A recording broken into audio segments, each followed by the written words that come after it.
Hello student, स्वागत है आप सभी का। सीपीसीटी एग्जाम महामैराथन जो चल रही है उसका आज सेकंड वीडियो डलने वाला है। तो हमने इससे पहले कहाँ तक पढ़ लिया है वो मैं आपको रिपीट करा देता हूँ थोड़ा सा। तो हमारा जो लास्ट क्वेश्चन था वो ये था यहाँ पर कि जो डाटा टूट फूट हो जाता है उसे पैकेट से बोलते हैं, जो कि राउटर की मदद से होता है। जैसे ईमेल पर यदि हम कोई मेल सेंड कर रहे हैं या 9 या 10 ईमेल यदि एक साथ इकट्ठे हम सेंड करते हैं तो वो एक साथ न जाते हुए कुछ कुछ हिस्सों में जाते हैं, जैसे कि 2 चले गए, फिर 3 चले गए, फिर 4 चले गए, तो उसी को हम पैकेट से बोलते हैं। यानी कि वो सब किसकी मदद से होता है? राउटर की मदद से होता है। तो इसका डिस्कशन ना करते हुए हम अगले वीडियो पर चलते हैं। यानी कि जो आज का हमारा वीडियो है इसका जो क्वेश्चन है पहला वो यह है कि कंट्रोल प्लस इन्वर्टेड से एक्सेल में फार्मूला लॉक कर सकते हैं। तो मैं आपको बताता हूँ एक्सेल कहाँ पर है। तो हमारा ये एक्सेल ओपन करते हैं हम। 1 मिनट एक्सेल देख लेता हूँ मैं कहाँ पर ये है। तो एक्सेल में हम यदि हम यहाँ पर कोई सा फार्मूला लगा रहे हैं, जैसे फार्मूला बता देता हूँ मैं आपको, एक इक्वल सम ब्रैकेट ओपन और ब्रैकेट क्लोज। ये हमारा एक्सेल में किसी भी संख्या को टोटल यानी कि उसका योग निकालने के लिए ये फार्मूला होता है, इक्वल सम ब्रैकेट ओपन ब्रैकेट क्लोज। यदि मुझे इस फार्मूले को लॉक करना है तो मैं किस की का यूज़ करूँगा? कंट्रोल प्लस इन्वर्टेड, जो कि आपके कीबोर्ड में होती है कंट्रोल प्लस इन्वर्टेड यानी कि सेमी कॉलम। जो आपके कीबोर्ड में एल बटन है उसके साइड में, उसी को हम क्या बोलते हैं? सेमी कॉलम, और उसी को हम क्या बोलते हैं? Inverted button. ठीक है, चलो अगले क्वेश्चन की ओर चलते हैं हम कि फार्मूला सेल से डायलॉग बॉक्स खोलने के लिए यूज़ होती है control plus shift plus F. ये उसकी शॉर्टकट की होती है, किसकी? फॉर्मेट सेल्स के लिए, डायलॉग बॉक्स खोलने के लिए। तो ये कहाँ पर आएगी आपकी? जैसे मैं एक्सेल में यदि इसको यूज़ करता हूँ तो मैं कीबोर्ड से दबाऊँगा क्या? देखो इसको एक्सेल को फार्मूले को डीएक्टिवेट करते हैं। यहाँ पर मैं दबाऊंगा कंट्रोल शिफ्ट प्लस एफ। देखो ये आ गया आपका फॉर्मेट सेल्स। ठीक है, तो यहाँ पर एक बार मैं क्वेश्चन को रिपीट करता हूँ। यहाँ पर लिखा है कि फार्मूला सेल्स डायलॉग बॉक्स खोलने के लिए किस शॉर्टकट की का यूज़ करते हैं? तो किसका करते हैं हम? Control plus shift plus F. Okay, चलो अगले क्वेश्चन की ओर चलते हैं। यहाँ पर F8 एक्सटेंड मोड करने के लिए एक्सेल में, तो एक्सटेंड मोड ओपन करने के लिए हम किस की का यूज़ करते हैं? F8 का। ठीक है, यहाँ पर किस बटन का यूज़ करते हैं हम? F8 बटन का यूज़ करते हैं एक्सेल में। अगला क्वेश्चन है आपका, कॉलम चार्ट डिफ़ॉल्ट होता है। यहाँ पर हमने जो चार्ट बताए थे मैंने आपको कि लाइन चार्ट होता है, पाई चार्ट होता है। ठीक है, तो कॉलम चार्ट जो होता है आपका बाय डिफ़ॉल्ट होता है, यानी कि आप एक्सेल जब भी ओपन करोगे तो कॉलम चार्ट हमेशा आपके सामने ओपन मिलेगा। अगला क्वेश्चन है आपका, MS विंडोज़ 10 GUI सॉफ्टवेयर थे, इसमें आइकन्स और इमेज दोनों दिखते थे। जैसे मैंने आपको कल बताया था यहाँ पर कि यहाँ पर मैंने कल आपको बताया था कि यदि टाइपिंग मास्टर है तो उसके नीचे उसका नाम भी लिखा हुआ है टाइपिंग मास्टर। यानी कि ये कौन सा हो गया हमारा? GUI यानी कि ग्राफिक यूज़र इंटरफेस, यानी कि आइकन्स भी रहेगा और उसका नाम भी लिखा रहेगा। तो ये हमारा विंडोज़ 7 है, और विंडोज़ 10 में भी कौन से थे हमारे? GUI यानी कि ग्राफिकल यूज़र इंटरफेस, जिसमें आपके कैरेक्टर भी रहेगा और लोगो भी रहेगा। ठीक है, चलो अगले क्वेश्चन की ओर चलते हैं। यहाँ पर CUI क्या होता है? जिसमें केवल कैरेक्टर दिखते हैं यानी कि आइकन नहीं दिखते हैं। ये मैंने आपको पहले वीडियो में डिस्कशन करके बता दिया है कि क्या होता है। अगला, संबंधित फाइलों के समूहों को क्या बोलते हैं हम? डेटाबेस। ये ध्यान रखना, ये एग्जाम में बहुत बार आ गया ये वाला क्वेश्चन। इसको स्टार लगा लो आप, 2-3 स्टार लगा लो इसके अंदर। तो ये सबसे इंपॉर्टेंट क्वेश्चन है आपका कि संबंधित फाइलों के समूह को डेटाबेस कहते हैं। यानी कि हमको किसी गांव का सर्वे का डाटा दिया गया है, यानी कि 4 गांव का डाटा दिया गया है, और वो चारों गांव की एक फाइल यदि हमने बना दी तो उसको हम क्या बोलेंगे? डेटाबेस। यानी कि संबंधित फाइल है, हर गांव की फाइल एक दूसरे से संबंधित है, तो उस फाइल को हम क्या बोलेंगे? डेटाबेस। ठीक है, ये इंपॉर्टेंट क्वेश्चन है बहुत। चलो 48 क्वेश्चन जो आपका है कि कीबोर्ड पर एरो की जो होती है आपकी उसको क्या बोलते हैं हम? नेविगेशन की। देखो कीबोर्ड पर कौन सी की होती है आपकी? नेविगेशन की। उनको किसको बोलते हैं हम बता देता हूँ मैं आपको। यहाँ पर आपका ये वाला है, ये जो एरो की है, अप डाउन और राइट और लेफ्ट, यहाँ पर आपका कीबोर्ड मैंने बता दिया आपको यहाँ पर। तो ये जो आपकी एरो की है इनका एक नाम और है, तो इसको क्या बोलते हैं हम? नेविगेशन की। ठीक है, चलो अगले की ओर चलते हैं हम। यहाँ पर अगला क्वेश्चन है हमारा, माइक्रोसॉफ्ट विंडोज़ 3 1990 में लॉन्च किया गया था, यानी कि 1990 में माइक्रोसॉफ्ट विंडोज़ 3 लॉन्च किया गया था। ठीक है, ये सब चीज़ें याद रखने वाली है, समझाने की कोई चीज़ नहीं है इसमें। अगला चलते हैं हम, डिस्क केसिंग, यानी कि डेटा आवश्यकताओं के अनुमान के द्वारा हार्ड डिस्क के प्रदर्शन को बेहतर बनाने के लिए किसका यूज़ करते हैं हम? डिस्क केसिंग का। यानी कि हमारी हार्ड डिस्क बहुत बड़ी होती है, इसको एक छोटे रूप में बनाने के लिए किसका यूज़ करते हैं हम? डिस्क केसिंग का। ध्यान रखना। ठीक है, यानी कि 160 GB हार्ड डिस्क है तो हम उसको 80 GB की बना सकते हैं, लेकिन किसकी मदद से बना सकते हैं, वो डिस्क केसिंग की मदद से। ठीक है, चलो अगला चलते हैं हम। .ext लिनक्स का इंटेक्शन नेम होता है, सॉरी एक्सटेंशन नेम होता है। क्या होता है आपका, ये नेम की स्पेलिंग आप थोड़ी सुधार लेना, मैं यहाँ पर इंग्लिश में लिख देता हूँ। ये आपका लिनक्स का एक्सटेंशन क्या होता है आपका .ext, जैसे कि हमने बताया था MS वर्ड का .docx, एक्सेल का बताया था मैंने आपको XLSX, ठीक है, पावर पॉइंट का बताया था मैंने आपको .ppt। ठीक, इसी तरीके से आपका लिनक्स का क्या है एक्सटेंशन .ext, ध्यान रखना है ना, इंपॉर्टेंट क्वेश्चन है। चलो अगले क्वेश्चन की ओर चलते हैं हम कि इनक्रप्शन का मूल आवश्यक कार्य सामान्य वाली भाषा को कूटलिखित आंकड़ों में अनुवाद करता है। तो यदि ये मेरी जो फाइल आप पढ़ रहे हो, इसको यदि मैंने इनक्रप्शन यानी कि लॉक लगा दी या कुछ ऐसे कोड में परिवर्तित कर दी जिसको किसी और या कोई और ना पढ़ पाए, तो उसी को हम क्या बोलते हैं, इनक्रप्शन, यानी कि कूटलिखित आंकड़ों में अनुवाद कर देता है, यानी कि इसे कोई और नहीं पढ़ पाएगा, उसी को हम इनक्रप्शन बोलते हैं। और उसी को हम क्या बोलते हैं, कूटलिखित आंकड़े, यानी कि ऐसी फाइल जिसे कोई और ना पढ़ पाए तो उसको हम क्या कर देंगे, इनक्रप्शन, यानी कि एक तरीके से हम बोल सकते हैं कि लॉक भी कर देंगे या कुछ ऐसे कोड में बदल देंगे जिसको कोई और ना पढ़ पाएगा। ठीक है, अगले क्वेश्चन की ओर चलते हैं हम। बूट प्रक्रिया के दौरान बायोस पोस्ट चलता है, यानी कि बेसिक इनपुट आउटपुट सिस्टम, यानी कि जब आप कंप्यूटर बंद करते हो तो वो किसके अंदर चालू हो जाता है, बायोस यानी कि पोस्ट के अंदर काम शुरू हो जाता है। अगला मैंने बताया था आपको कि बायोस एक फर्मवेयर है, यानी कि इसके अंदर जब हम कंप्यूटर बनाते हैं तो इसके अंदर डाटा लिखा जाता है बायोस की मदद से, जो कि फर्मवेयर के अंदर पूरा काम होता है। ठीक है, तो आपको इतना क्वेश्चन नहीं आता है, आपसे या तो बायोस का फुल फॉर्म पूछ लेंगे या पूछेंगे बायोस क्या है, तो बायोस एक फर्मवेयर है। अभी आपको ये पता होना चाहिए कि फर्मवेयर क्या है। तो फर्मवेयर जो है, जब कंप्यूटर बनता है तो फर्मवेयर की मदद से ही इसके अंदर डाटा लिखा जाता है सारा कुछ। ठीक है, अगला क्वेश्चन है हमारा कि कंपनी के द्वारा बनाया गया प्रोग्राम क्या कहलाता है, फर्मवेयर कहलाता है। ठीक है, कंपनी के द्वारा बनाया गया प्रोग्राम क्या कहलाता है, फर्मवेयर कहलाता है।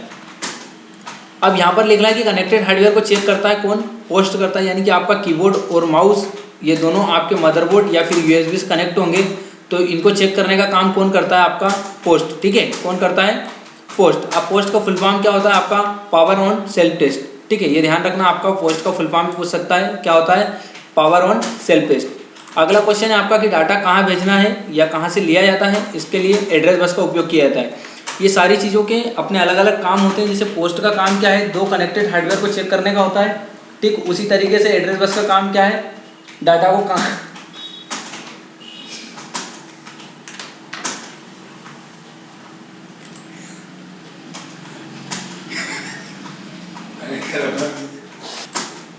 तो यहाँ पर देखो लिखा हुआ है कि डाटा कहाँ भेजना है या कहाँ से लिया गया है, इसके लिए कौन काम करता है, हमारा एड्रेस बस करता है। ठीक उसी तरीके से जैसा पोस्ट काम करता था दो कनेक्टेड हार्डवेयर को चेक करने का, तो इनके सबके अपने अलग अलग काम बटे हुए हैं।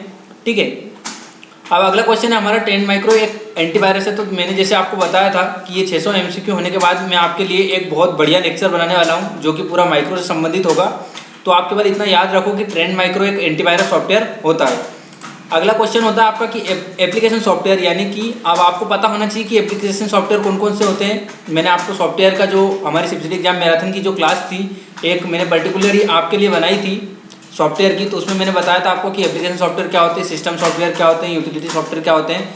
तो आपको एप्लीकेशन सॉफ्टवेयर पता होना चाहिए कि क्या होते हैं। जैसे मैं आपको बता दूं कि MS Word, MS Excel, PowerPoint ये तीनों आपके एप्लीकेशन सॉफ्टवेयर है और क्लोज सोर्स सॉफ्टवेयर भी होते हैं। तो इनके अंदर जो वायरस फैलता है उसको कौन सा वायरस बोलते हैं, हम मैक्रो वायरस। कौन सा, मैक्रो वायरस बोलते हैं। यहाँ पर देखो टाइम बम किसी विशेष डाटा या समय के दौरान होता है। तो ये टाइम बम क्या होता है, मैंने बताया था आपको कि जब किसी प्रकार की त्रुटि होगी तो बॉम्ब एरर आती है आपकी। तो ठीक उसी तरीके से टाइम बम किसी विशेष डेटा या समय के दौरान होता है। यहाँ पर ये जो दोनों क्वेश्चन है 80 और 81, ये सबसे इंपॉर्टेंट क्वेश्चन है सब्सिडी एग्जाम के। यहाँ पर पहला बूट सेक्टर वायरस कौन सा था, ब्रेन। ठीक है, यानी कि पहला बूट सेक्टर वायरस कौन सा है आपका, ब्रेन। और पहला कंप्यूटर वायरस कौन सा है, क्रीपर। ध्यान रखना, दोनों क्वेश्चन बहुत इंपॉर्टेंट है।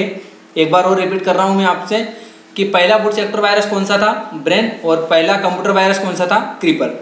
चलो ध्यान देते हैं अगले क्वेश्चन की ओर हम। 82 नंबर जो क्वेश्चन है वो आपको सारे वायरस के डाउट्स क्लियर कर देगा जब मैं आपको एक अलग से क्लास बनाऊंगा वायरस की, जो कि बहुत इंपॉर्टेंट होगी आपकी। तो यहाँ पर पहले मैं आपको 10 टाइप जो है वायरस के उनके नाम बता देता हूँ। तो पहला है आपका बूट सेक्टर वायरस, सेकंड है आपका डायरेक्ट एक्शन वायरस, और थर्ड है आपका रेसिडेंट वायरस, फोर्थ है आपका मल्टीप्रेट वायरस, और अगला है आपका पॉलीफॉर्मिक वायरस, और अगला है आपका ओवरटाइम वायरस। नेक्स्ट है आपका स्पेस फिलर वायरस, और अगला है आपका फाइल इन्फ्लोरेसेंस वायरस, अगला है आपका मैक्रो वायरस, और आपका है रोडकिट वायरस। तो केवल आप ये 10 वायरस के नाम याद रखिए, आपको केवल ये 10 वायरस के नाम याद रखना है। आपको मैं इनका पूरा अलग अलग एक्सप्लेन करके बताऊंगा, आपको एक वीडियो बनाऊंगा आपके लिए ये 600 MCQ होने के बाद, तो उसमें आपके डाउट्स पूरे क्लियर हो जाएंगे। जो कि वायरस आपको नहीं पता है कि कौन से वायरस क्या होते हैं, कब काम करते हैं और किसके अंदर जाते हैं, तो इस पर अभी डिस्कशन ना करते हुए ज़्यादा हुए अपन अगले क्वेश्चन की ओर चलते हैं। तो अगला क्वेश्चन है हमारा कि डायरेक्ट एक्शन वायरस, जो कि नॉन रेसिडेंट वायरस भी कहते हैं। अब आपको ये पता नहीं है कि नॉन रेसिडेंट क्या होते हैं, रेसिडेंट क्या होते हैं, तो हमारे जो वीडियो बनेगा वायरस का उसमें आपको क्लियर हो जाएगा। आप केवल अभी एग्जाम के पर्पज़ से आप केवल याद रखिए कि डायरेक्ट एक्शन वायरस को ही नॉन रेसिडेंट वायरस कहते हैं। अगला जो हमारा क्वेश्चन है, अगला प्रश्न जो है हमारा वो है कि कुकीज़ कंप्यूटर में एक फाइल होती है। ध्यान रखना कि कुकीज़ जो है वो है कंप्यूटर की एक फाइल है, ध्यान रखना, ठीक है। केवल इतना ध्यान रखना कि कंप्यूटर की एक फाइल है, क्या है, कुकीज़। अगला क्वेश्चन है कि फायरवॉल नेटवर्क सिक्योरिटी सिस्टम है। मैंने आपको बताया था कि फायरवॉल एक दीवार के रूप में काम करती है, जो कि आपके इंटरनेट से आने वाले वायरसों को रोकती है। आपके कंप्यूटर में जो वायरस जाते हैं, जब आप इंटरनेट कोई भी साइट चलाते हैं तो अनाधिकृत जो साइट आती हैं या फिर किसी प्रकार का वायरस आता है, तो उसको रोकने का काम कौन करती है, फायरवॉल करती है, ठीक है। चलो, मैंने आपको इमेज के माध्यम से भी बताया था, फायरवॉल की इमेज भी निकाली थी मैंने आपको, और बहुत अच्छे से बताया था कि फायरवॉल किस तरीके से आने वाले वायरसों को रोक रही है आपके कंप्यूटर में जाने से। अगला क्वेश्चन है हमारा विंडो एक्सप्लोरर एक फाइल प्रबंधक है, ध्यान देना इसका, ठीक है। विंडो एक्सप्लोरर क्या हमारी एक फाइल प्रबंधक है। अगला है आपका कि कूट लेखन किसी कंप्यूटर पर सूचना बदलने के लिए एक प्रकार की तकनीक होती है। देखो, अब ये क्वेश्चन जो आपको ऊपर बताया था मैंने, इनक्रप्शन और कूट लिखित, तो मैंने क्या बताया था, इनक्रप्शन क्या होता है, किसी एक प्रकार का कोड होता है ताकि वो फाइल को केवल आप पढ़ पाएँ, कोई और ना पढ़े। तो वही चीज़ यहाँ पर आ गई आपकी कि कूट लेखन किसी कंप्यूटर पर सूचना बदलने के लिए एक प्रकार की तकनीक होती है जिसे अपठनीय बना रहता है। तो मैंने आपको बताया था कि यदि मैंने किसी फाइल को इनक्रप्शन कर दिए, यानी कि कूट लिखित कर दिए, तो उसको कोई और नहीं पढ़ पाएगा, केवल आप ही पढ़ पाएंगे। तो वही होता है आपका इनक्रप्शन और डिक्रिप्शन, यानी कि कूट लिखित या अपठनीय, ठीक है। चलो, अगला हमारा जो क्वेश्चन है कि प्रोजेक्ट फाइल का एक्सटेंशन नाम क्या होता है। क्या होता है आपका प्रोजेक्ट फाइल का एक्सटेंशन, .prg। तो ये क्या होता है, हमारा प्रोजेक्ट फाइल का एक्सटेंशन होता है। अब एक्सटेंशन से आपको क्लियर हो जाना चाहिए कि एक्सटेंशन क्या चीज़ होती है, ठीक है। अगला क्वेश्चन जो है हमारा, पहला डॉट मैट्रिक प्रिंटर डेक के द्वारा बनाया गया था। किसके द्वारा बनाया गया था, हमारा पहला प्रिंटर जो कि डेक के द्वारा बनाया गया था, पहला डॉट मैट्रिक प्रिंटर। तो ये क्वेश्चन हो गए आपके। हम थोड़ा ऊपर चलते हैं, स्क्रीनशॉट लेने का मैं आपको समय दूंगा, तो आप बढ़िया तरीके से स्क्रीनशॉट ले लेना, उसके बाद आपकी कॉपी में नोट डाउन कर लेना। और सभी से मेरा यही रिक्वेस्ट है कि यदि मैं इतनी मेहनत कर रहा हूँ आपको पढ़ाने के लिए, तो प्लीज़ आपका यही प्लस पॉइंट होना चाहिए कि हमें जो अच्छी कोचिंग मिली है इसका हम पूरा फ़ायदा लें, ठीक है। क्योंकि इसके बाद शायद ही आपको कोई इतना अच्छा से बता पाएगा CBCT एग्ज़ाम के लिए। और एक रिक्वेस्ट और है मेरी आपसे कि जो कि टिमरनी में बहुत कम बच्चे CBCT कर रहे हैं, तो आपका एक फ़र्ज होना चाहिए कि आपके दोस्त या ग्रुप, जब भी आप 4 लोगों के बीच में बैठो तो CBCT की बात करो, उनको बताओ कि ये कोचिंग है, यहाँ पर चलो हमारे साथ। क्योंकि आप जब तक नहीं बताओगे उनको कि इतनी अच्छी सुविधा है वहाँ पर, इतना अच्छा पढ़ाते हैं, तब तक वो एडमिशन नहीं लेगा। तो आपका एक और काम है कि आप आज से आपके फैमिली में या फिर आप रिलेशन में या फिर टिमरनी में जब भी आप घूमने फिरने जाओ, तो वहाँ पर अपनी कोचिंग की बात ज़रूर करो, उनको बताओ कि भैया इतना अच्छा पढ़ाते हैं, इतना सब कुछ है, जो कि इंदौर भोपाल में होता है ये सब चीज़ें, वो चीज़ मैंने आपके लिए यहीं पर टिमरनी में लेके आया हूँ। तो इसका फ़ायदा लो और दूसरों को भी फ़ायदा दो। चलो ठीक है, वो आपकी मर्ज़ी, आप बात करो या ना करो, एडमिशन दिलाओ या ना दिलाओ, वो आपकी मर्ज़ी है। बस मेरा एक ही उद्देश्य है कि जो बच्चा किसी और जा रहा है, वहाँ पर बेरोजगार बन रहा है, उसको कोई नॉलेज नहीं मिल रहा है इतना पैसा देने के बाद भी, तो मेरी यही रिक्वेस्ट है आपसे कि उसको डाइवर्ट करो, अपनी कोचिंग पर लेके आओ, उसका एडमिशन कराओ और उसको अच्छा नॉलेज देंगे अपन। चलो, अगला क्वेश्चन है कि एनालॉग को डिजिटल बदलाव की प्रक्रिया को क्वांटिजेशन यानी कि प्रामाणिकरण बोलते हैं। जैसे हमने इनक्रप्शन और डिक्रिप्शन पढ़ा था, ठीक उसी तरीके से एनालॉग और डिजिटल होता है।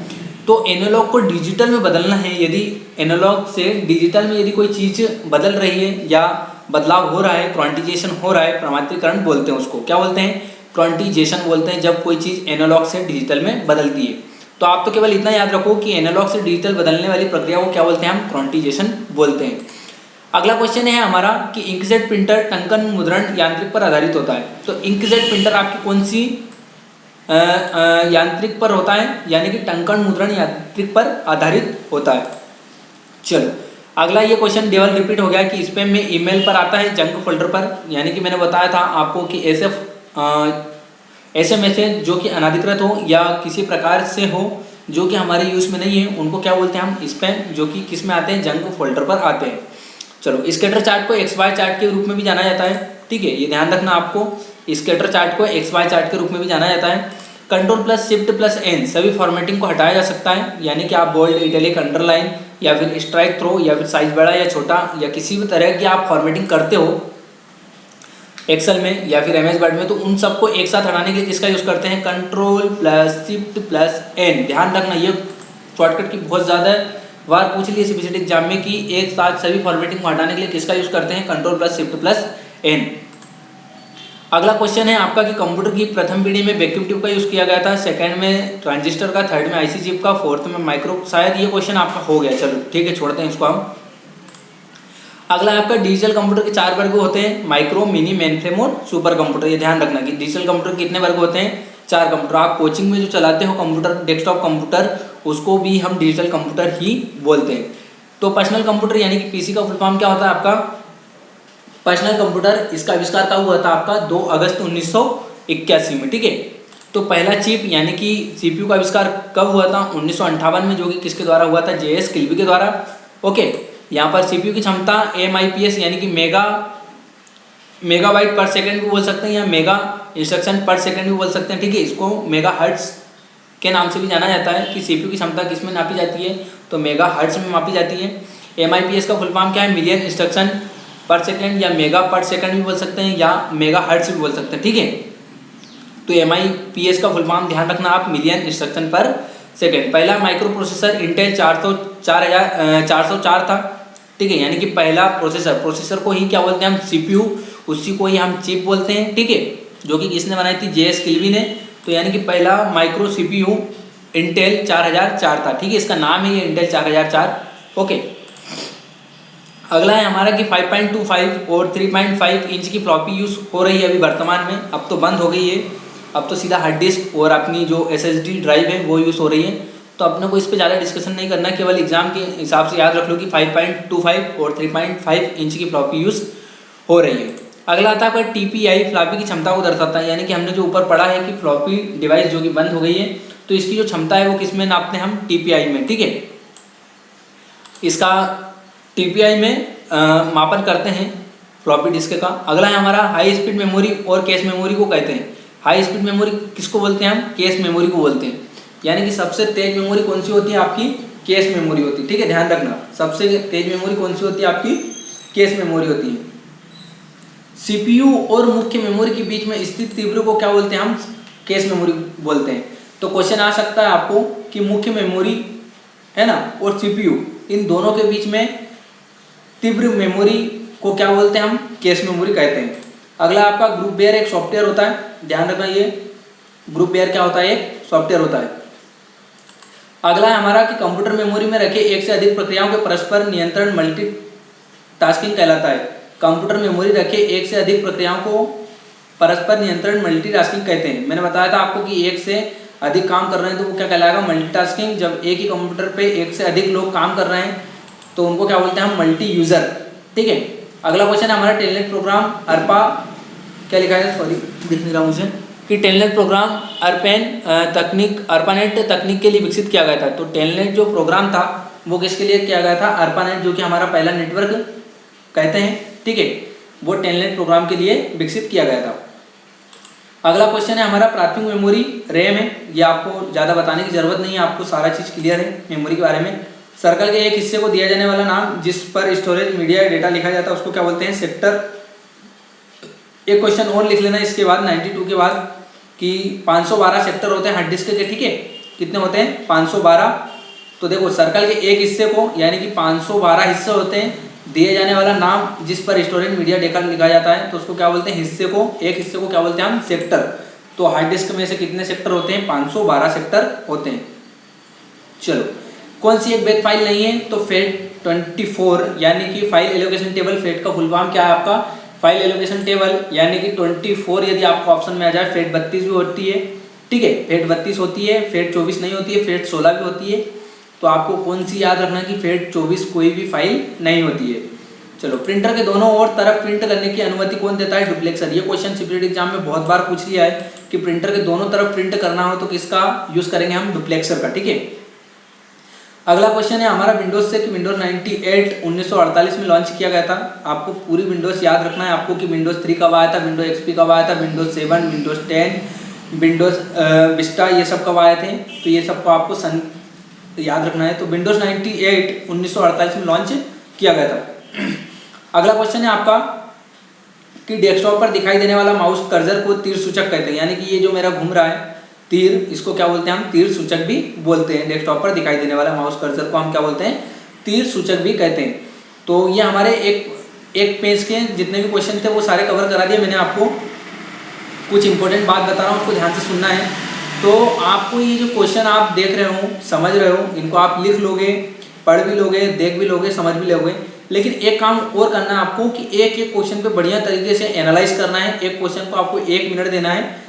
तो जब तक आप एनालाइज करोगे ना, बार बार पढ़ोगे कि यार ये चीज़ क्या है, ये क्या है, तो आपके डाउट्स निकलेंगे। और यदि आप मेरे से डाउट्स पूछोगे तो मुझे लगेगा कि हाँ, आपने वीडियो को बहुत अच्छे से देखा है, समझा है और इस पर एनालाइज किया है। जब तक कोई भी चीज़ पे मंथन नहीं किया जाए तब तक आपको उस चीज़ का नॉलेज बहुत अच्छे से नहीं मिलेगा। क्योंकि समुद्र का मंथन किया गया था तब जाके वहाँ पर विष निकला और अमृत निकला। तो ठीक उसी तरीके से आपको इन क्वेश्चनों पर मंथन करना है। क्योंकि मंथन करोगे ना, तब तक ना तो आपके डाउट्स निकलेंगे और ना ही आपको ऐसा लगेगा कि हाँ मुझे अच्छे तरीके से याद हो गए। क्योंकि आप जब तक मंथन करोगे तभी आपके डाउट्स भी क्लियर होंगे और आपको अंदर एक आपका कंपटीशन लेवल बढ़ेगा कि हाँ भाई, कॉन्फिडेंस आएगा आपके अंदर कि मैंने अच्छे तरीके से याद कर लिया, मेरे को याद है। चलो, डिस्कशन को छोड़ते हैं क्योंकि वीडियो बहुत लंबा हो जाएगा। तो आपको एक ही चीज़ करना है कि एनालाइज करना है, एनालाइज करना है, एनालाइज करना है, बाकी आगे आपकी मर्जी। चलो आगे चलते हैं। हार्ड डिस्क दोनों तरफ पर मैग्नेटिक मेटलिक ऑक्साइड से कोट होती है, यानी कि इसके अंदर किसका लेप किया जाता है? दोनों तरफ। इसके अंदर हार्ड डिस्क के ऊपर दोनों तरफ से किसका लेप किया जाता है? मैग्नेटिक मेटलिक ऑक्साइड का कोट किया जाता है। सबसे तेज प्रिंटर कौन सा होता है? Laser printer. तो इसको तो बताने की ज़रूरत ही नहीं होती है क्योंकि लेज़र एक बार आता है जाता है, इसलिए इसको कौन सा बोलते हैं हम? लेज़र प्रिंटर बोलते हैं, ठीक है। चलो, अगला क्वेश्चन है हमारा MS एक्सेल में बेस फंक्शन एक संख्या को दिए गए रेडिक्स के साथ एक टेक्स्ट प्रस्तुतिकरण में बदलता है। तो यहाँ पर एक ऐसा फंक्शन है जो कि टेक्स्ट को प्रस्तुतिकरण में बदलता है, यानी कि कोई चीज़ लिखी है तो उसको किस में बदल देगा? प्रेजेंटेशन में, यानी कि प्रस्तुतिकरण में दिखने लगेगी। तो उसको कौन सा फंक्शन करता है? हमारा रेडिक्स, यानी कि बेस फंक्शन करता है, रेडिक्स के साथ कनेक्ट होकर या टेक्स्ट में प्रस्तुतिकरण में बदलता है। अगला है इंटरनेट आरंभ करने वाला पहला नेटवर्क कौन सा था? ARPANET था, ठीक है। इंटरनेट आरंभ करने वाला पहला नेटवर्क कौन सा था? ARPANET था। अगला क्वेश्चन है हमारा कूटलिखित पाठ्यांश क्या होता है? सिफर टेक्स्ट कूट भाषा में लिखा जाता है। ये वही चीज़ है, इंक्रिप्शन डिक्रिप्शन। तो कूटलिखित पाठ्यांश क्या होता है? सिफर टेक्स्ट होता है जिसको कोई और ना पढ़ सके। ऐसे टेक्स्ट को हम क्या बोल सकते हैं? सिफर टेक्स्ट भी बोल सकते हैं। जैसे जैसे नेटवर्क बढ़ता है, निम्न उपकरणों में से किससे आप अतिरिक्त एक्सेस प्रदान करने पर विभिन्न मल्टी सपोर्ट कार्डों का प्लग कर सकते हैं? तो स्विच, ब्रिज, रिपीटर और गेटवे। देखो, ये जो मैंने पढ़ाई थी आपको नेटवर्किंग डिवाइस, ये सारी चीज़ें आपको पता है। स्विच, ब्रिज, रिपीटर और गेटवे क्या होता है। तो हमारा नेटवर्क जैसे जैसे बढ़ते जाएगा तो हम इन डिवाइस से मदद लेते चलेंगे आगे, ठीक है। मैंने बताया था आपको ये सब चीज़ें कि स्विच क्या होता है, ब्रिज क्या होता है, रिपीटर क्या होता है, गेटवे क्या होता है। असामान्य नेटवर्कों को जोड़ने के लिए गेटवे का यूज़ करते हैं, सामान्य नेटवर्क को जोड़ने के लिए ब्रिज का यूज़ करते हैं, ठीक है। रिपीटर का यूज़ किस काम में किया जाता है? जब हमारा क्या होता है, नेटवर्क वीक हो जाता है, यानी कि सिग्नल वीक हो जाता है, तो उसको रीजनरेट करने के लिए हम रिपीटर का यूज़ करते हैं। चलो आगे चलते हैं। स्काइप से त्वरित संदेश किसी शब्द को स्ट्राइक करने के लिए टाइल्ड वर्णों का उपयोग किया जाता है। ये ध्यान रखना है ना, ये क्वेश्चन पूछा है सीपीटी एग्जाम में। तो स्काइप में, यानी कि स्काइप क्या होता है? एक जैसा आपका व्हाट्सएप है या फिर मैसेज है, टेक्स्ट मैसेज, जब आप मैसेज भेजते हो तो वो बिल्कुल चले जाता है, जैसा हम भेजते हैं वैसे ही चला जाता है। लेकिन स्काइप में जैसा सॉफ्टवेयर या फिर बोल दो कि एक ऐसा ऐप्स है जिसमें किसी शब्द को स्ट्राइक करने के लिए, यानी कि भेजने के लिए टाइल्ड वर्णों का उपयोग किया जाता है। तो केवल आपको ध्यान रखना है कि टाइल्ड वर्णों का यूज़ कब किया जाता है, ठीक है। आगे हमारा है कि डोनेट चार्ट एमएस एक्सेल में संपूर्ण भागों के संबंध को दर्शाता है। डोनेट चार्ट क्या करता है हमारा, एमएस एक्सेल में संपूर्ण भागों को दर्शाता है। इसमें डेटा को एक से अधिक श्रृंखला समाहित होती है, एक से अधिक श्रृंखला समाहित होती है किसमें, डोनेट चार्ट में।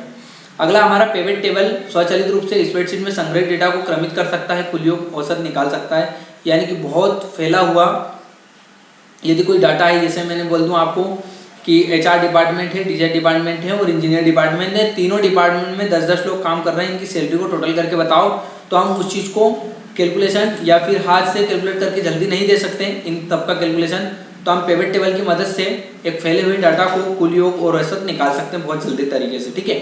चलो, एमएस ऑफिस प्रोग्राम में बर्तनी को सही करने के लिए ऑटो करेक्ट के टैब के सहित 6 चेक बॉक्स होते हैं, ठीक है। एमएस ऑफिस में यदि हम बर्तनी को सुधारना है, यानी कि मैंने बताया था स्पेलिंग एंड ग्रामर, उसकी शॉर्टकट की क्या होती है आपकी F7, तो वहाँ पर कितने बार हम चेक करा सकते हैं, 6 बार चेक करा सकते हैं, ठीक है।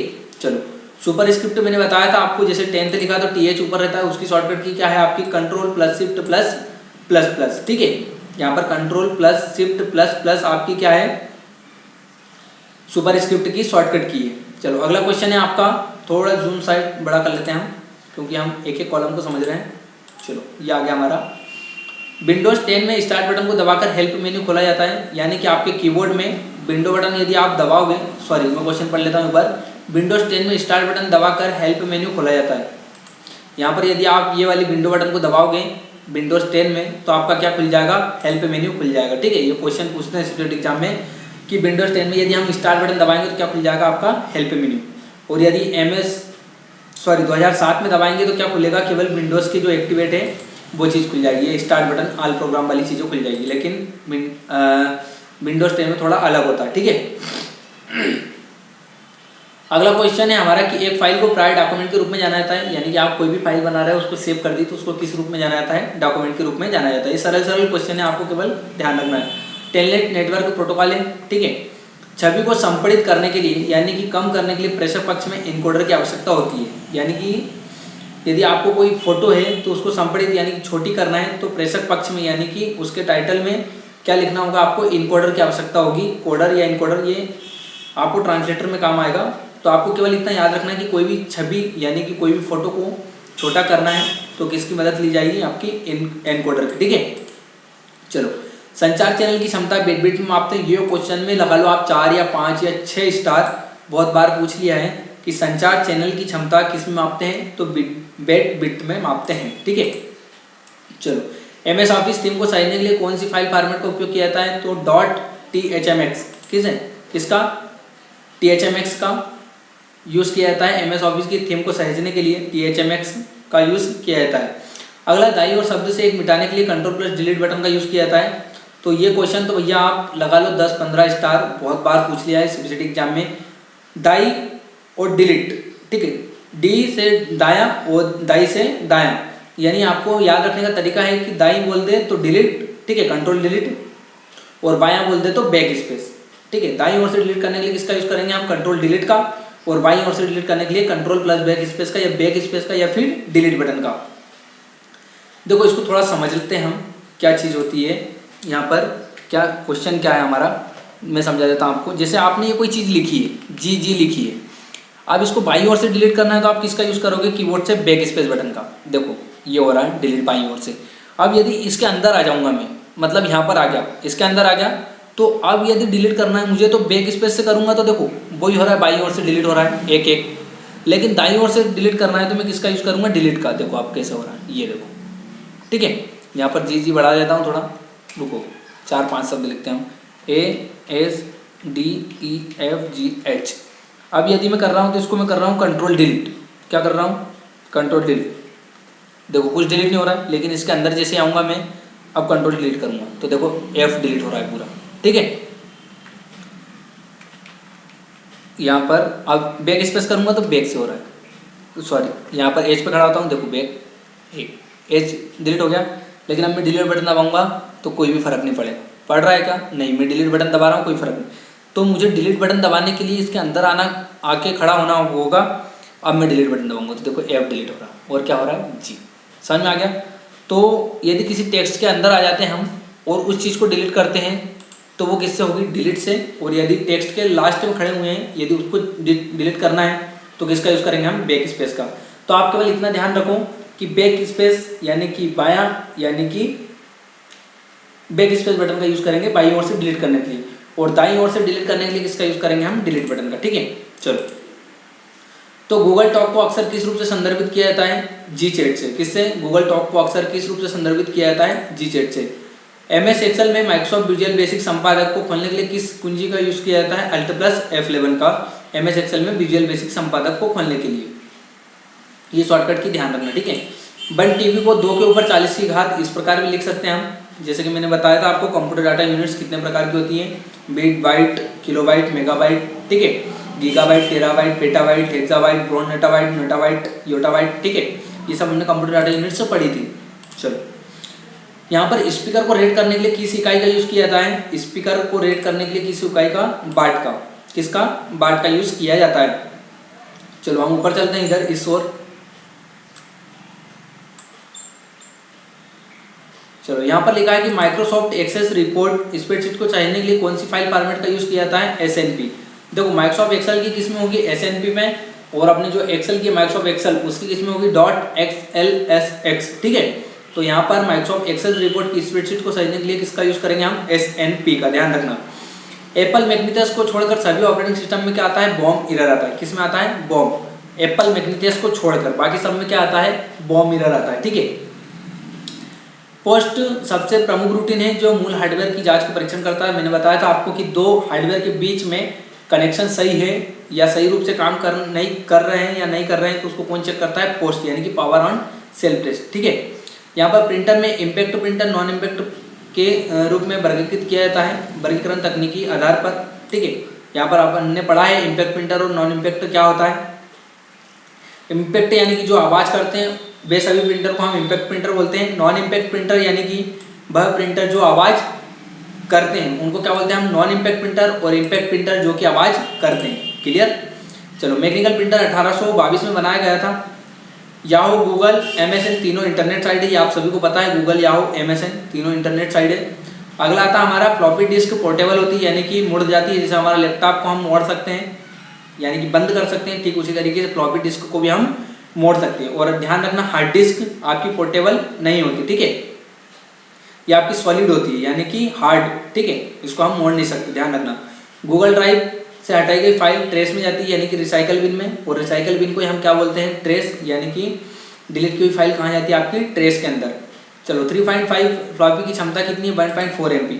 अब सबसे इंपॉर्टेंट आ रहा है आपका अगला क्वेश्चन, ये आपके लिए लक्की है कि मैंने आपके लिए ये बना लिया कि विंडोज़ 1 कब आया था, विंडोज़ विस्टा कब आया था, विंडोज़ 7 कब आया था, विंडोज़ 10। तो आपको ये पूरे सन याद करना है, जितने भी आपके ईयर्स हैं, कि कौन से ईयर में कौन सी विंडो आई थी, कौन सी ईयर में कौन सी विंडो डेवलप हुई थी।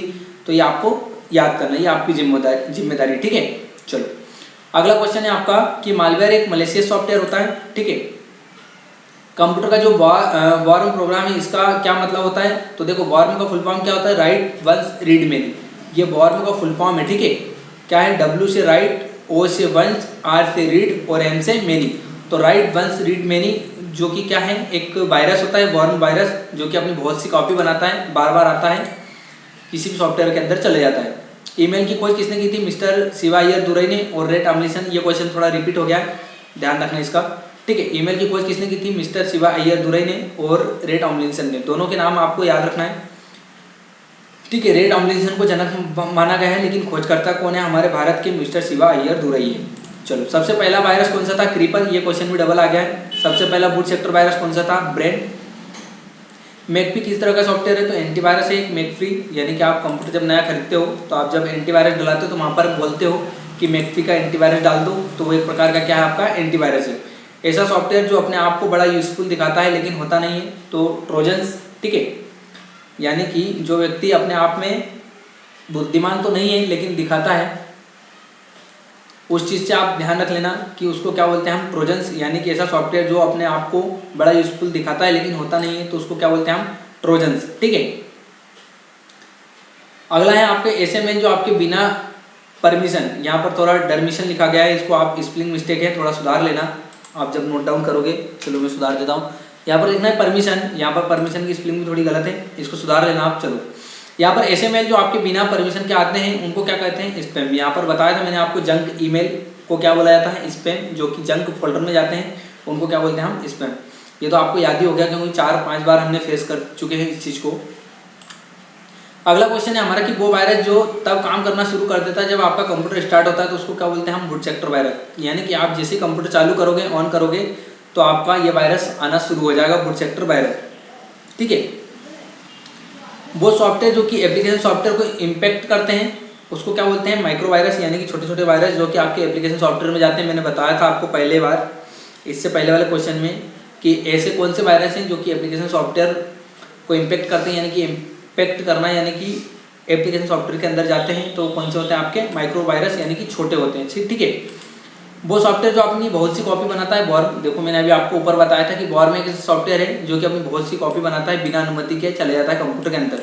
इसका फुल फॉर्म क्या है? Write once read many. जिस तरीके से मुझे याद है, आपकी कोशिश ये होना चाहिए कि आपको भी ये सब चीज़ें क्लियर हो। ठीक है।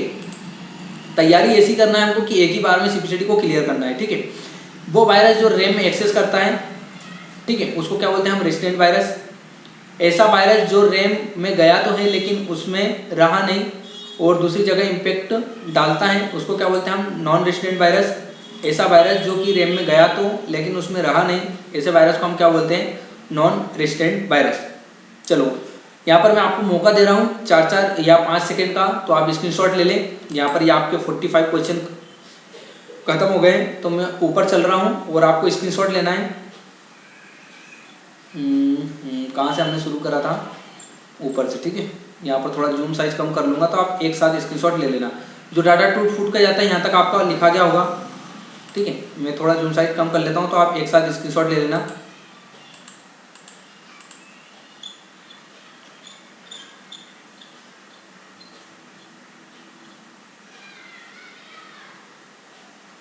थोड़ा सा टाइम लग रहा है, देखो जूम करने से थोड़ी फाइल गड़बड़ हो गई है, थोड़ा बड़ा कर लेता हूँ मैं।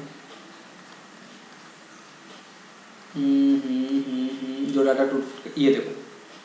चलो ले लो, 3 सेकंड है आपके पास, स्क्रीनशॉट ले लो इनका। देखो आप मेरे जो सीरियल नंबर लिखे हैं उस पर मत जाना, आप तो बस कॉपी में नोट डाउन करते जाना, कोई भी क्वेश्चन छूटना नहीं चाहिए। आप पहले वीडियो को समझ लो, उसके बाद स्क्रीनशॉट ले लेना फटाफट और नोट डाउन कर लेना। ठीक है। चलो 67 के नीचे कर रहा हूँ है ना मैं, अब इसका स्क्रीनशॉट ले लिया। 67 आपका ये रहा, ये रहा, ये यहाँ से ले लो आप स्क्रीनशॉट 90 तक।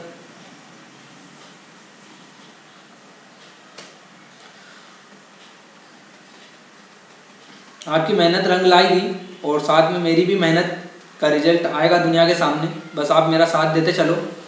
कोई भी आलस नहीं करना चाहिए, कोई भी पढ़ाई करो तो उसमें आलस नहीं करना चाहिए और अपने आप में एक पॉजिटिव थिंकिंग रखना चाहिए कि हाँ ये चीज़ को मैं कर लूँगा, मेरे से फाइट हो जाएगी, मैं एक ही बार में सीपीसीटी एग्जाम को क्लियर कर लूँगा।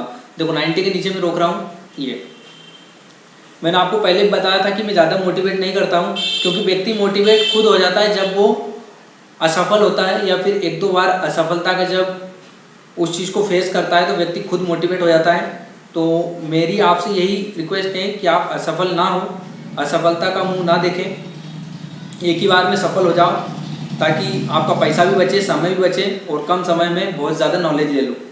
चलो 99 के नीचे चलते हैं ना, यहाँ पर ये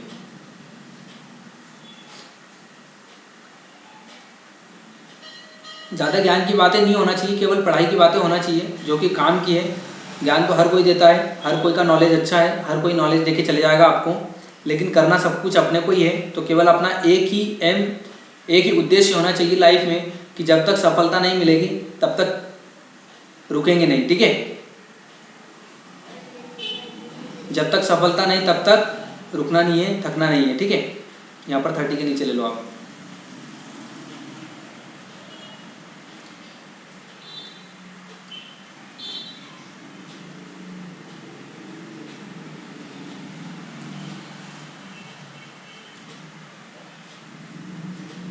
ठीक है। 45 तक ले लिया आपने, शायद यहीं तक हमने करा है।